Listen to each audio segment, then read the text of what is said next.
Judy. Thank you very much.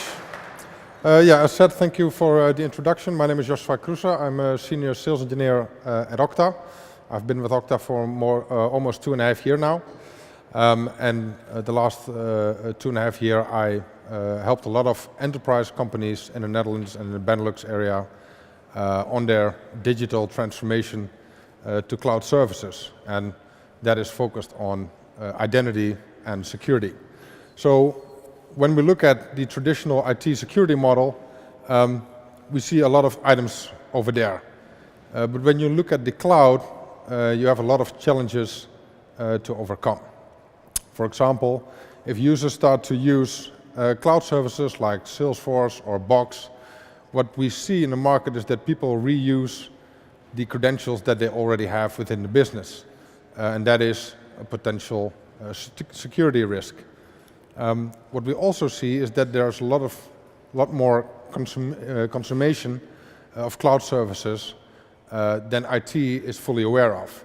And there are vendors here today like Netscope that can help you bring insight into your organization on how many cloud applications are actually in use. And that is something that your end users are using, even if it's not sanctioned by IT. And what we also see is that a lot of people are accessing business data on their own personal devices, whether it's their personal mobile device or a desktop at home. So you really need to think in other ways of security when you talk about cloud adoption and when you are starting to adopt more and more cloud applications. And we see that a lot of organizations start their journey with Office 365 or Salesforce, so it's important to think about those aspects because everybody has seen that image of that castle with the big water around it where you try to protect the perimeter and really invest on managing access. But that's something that's changing because you want to protect that user's identity. You want to make sure that their credentials are secure and not being reused, or you want to protect them from phishing attacks where people try to get access to their credentials and try to authenticate using that to cloud services. So it's important that we adapt to this new landscape, and therefore I would like to focus today on 3 things: how you can prevent those things by using techniques as single sign-on, multi-factor authentication, but also automate the identity lifecycle management. You need to detect what's going on within my organization, who is accessing what, and what is the context where they try to access the cloud services. And finally, you need to respond. So you need to be aware of what's going on, but also take measures to verify the identity of your users. So we think at Okta that the identity is crucial, and it all starts with the identity, but around, like an onion, you have several layers of protection. So when we talk about prevention, I'm going to highlight 3 elements: the single sign-on aspect, multi-factor authentication, and also the identity lifecycle management. And that means provision in time, but also deprovision in time, because that is a big challenge when you look at cloud applications. Risk-based analytics. So you want to make sure that you have insight on how are your users accessing the cloud applications, what device are they using, where are they coming from, so that context is important. And finally, you want to define policies around that context. So if a user is accessing this application from a particular location, maybe you want to take additional measures. So it's important that we define policies. And finally, we need to have insight in terms of reporting. So we need real-time information on what's going on within the applications in my organization. And this is all on top of a great end-user experience.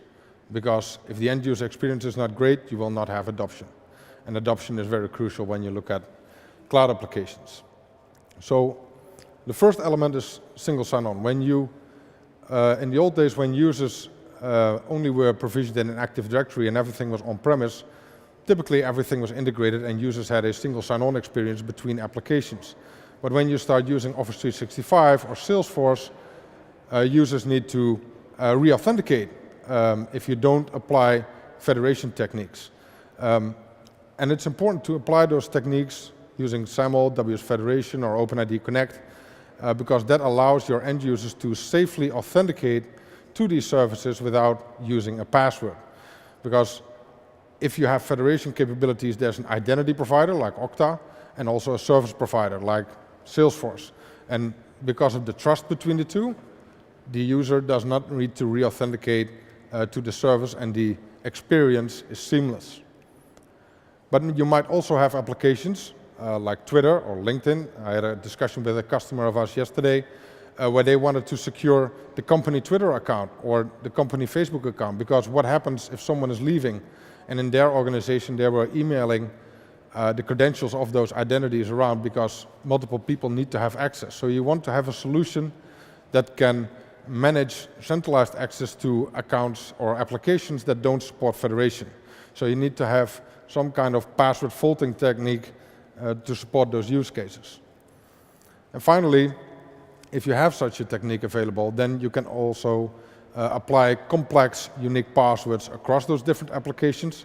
But also for your end users, if they have a centralized portal, as you can see here, they only need one password to authenticate to that dashboard. So that can be a strong password, because it's the only thing that they need to remember. So from an end user perspective, that's much easier.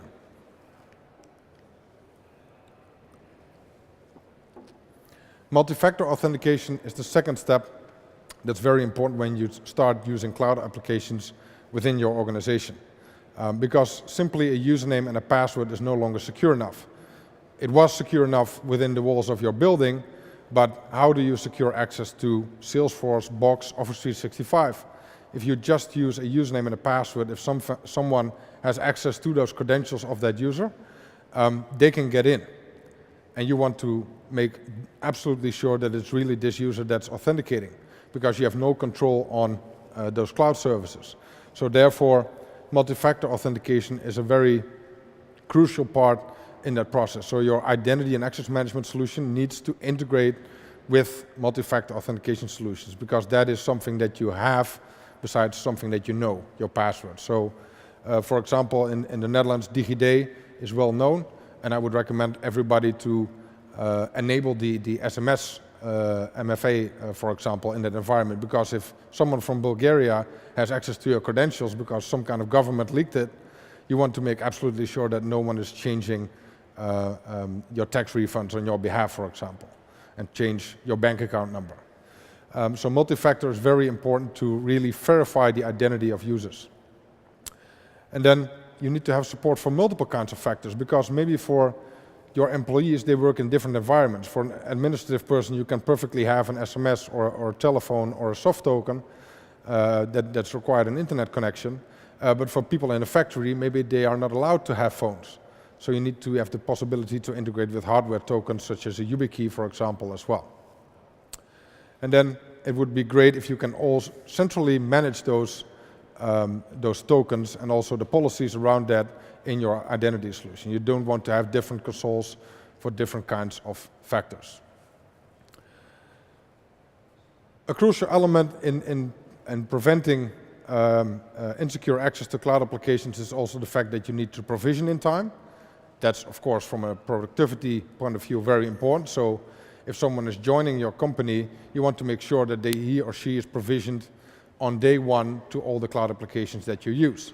And that is a big burden on IT, because they now need to create accounts in Salesforce and Box and Office 365 and all the cloud applications that you use. And it's very important that you have a solution in place that can connect to your HR system, so you can pick up new employees very quickly, or in fact real time, provision them to your Active Directory, provision them to the cloud applications.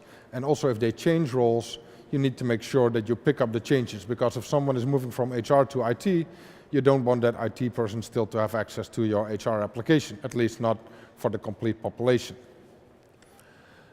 And it's the same for the offboarding process. If someone is leaving your organization, it's very important that you switch off access to, let's say, Salesforce or Office 365, and that's something typically that happens if you enable the federation part, but you also want to make sure that for reducing your licensing costs, that you actually deactivate the accounts and that you offboard an account properly by transferring files and box to a service account or to another individual that's taking over the responsibilities of that employee. You also want to make sure that people have access to the correct things. So it's very important that you can use rules based on roles, but also on attributes. So you want to make combinations and assign people to the correct sales role or finance role that they have in a downstream system. But you also have applications that maybe are not birthright applications, as we call it. It are additional applications that people might need for their job, but not based on a job title. So they should be able to request access to those applications. And that's something that maybe you want to use in your identity provider, like Okta, or you want to integrate it with an ITSM that you might already have for your users, where they can request phones, where they can request laptops. So it's important that your solution integrates with third-party tools such as, for example, ServiceNow. When we talk about detection, it's important that we have a look at the context of users. So you want to make sure that you know where are users coming from. So if someone is accessing Salesforce, it's important that you know as an organization where is that individual coming from. Is he coming from a risky area where we don't have employees? Maybe it's a hacker that's trying to gain access to your data. So it's important to know the context. Where are people coming from? Think about concepts as IT reputation. What does the IP address look like? Do I know it? Is it defined as a trusted location or not? Is it an office location or is it something else? That's information that you need to have in terms to make proper policies. And then you need to respond based on that context of that user. So is it someone in an administrative role, or is it the manager? Is he working in finance or HR? Based on that, you want to define policies. And sometimes you have strict policies for a financial manager and less strict policies for other personnel that has less or has access to less sensitive information. So based on that, you want to be able to define very flexible policies for different kinds of people. And that is important because based on that, you can have adaptive access control. So you can say, if I authenticate to this service from within the walls of my office, people are not required to do MFA. But if they are using a home office location, or maybe they are sitting at the Starbucks, I want to completely deny access, or maybe I want to restrict the amount of applications that they can actually access. So you can be very flexible and also introduce multi-factor authentication at an application level. Maybe you don't require it to authenticate to the service where your dashboard is, but maybe if I access AWS, for example, I want to make absolutely sure that it's really this person sitting behind the keyboard and therefore require MFA. And then finally, what's very important is to have insight in what's going on. So you need to have real-time access to what's going on in your organization. So for example, Okta logs all the identity information real-time. So if someone is accessing an application, there's a real-time event for that. If a user is being provisioned or deprovisioned, all that information is real-time available in the log in a very detailed way. So you know about IP addresses, the user that's trying to do that, why is he authenticated, who granted him access to this application. All that information needs to be available so that you can also integrate that with a SIEM solution like Splunk or another SIEM solution that you might have within your organization, so that you can correlate events and take measures if you see something strange. You can do that in your identity and access management solution, but it's also very powerful to integrate that with other log information that you might have from other systems. And it's also important to know, as you can see on the right, what are the accounts stored in third-party applications. So for example, you can see in this Venn diagram that there are users only available, in this case, in Okta. In the middle, you have identities that are available both in Okta and in, let's say, Salesforce, and that the accounts are mapped and linked, so that's the good population. And on the right, you see one account that only exists in the app, and that is a bit odd. That might be a rogue account, so you need to investigate those accounts, and maybe you want to remove them from your let's say in this case Salesforce instance, because you want to make sure that you have a full overview and control of all the accounts that are accessing your cloud data. So, in summary, preventing access, detecting what's going on, and then finally also respond. And you can do that with a solution like Okta has. We're sitting over there, or standing over there at a stand in the big central room, so if you want to know more or have a presentation on what we can actually do for your organization, we're more than happy to do so. So I reserved a couple of minutes for questions. If they are there, I'm more than happy to answer them. Thank you very much for your time.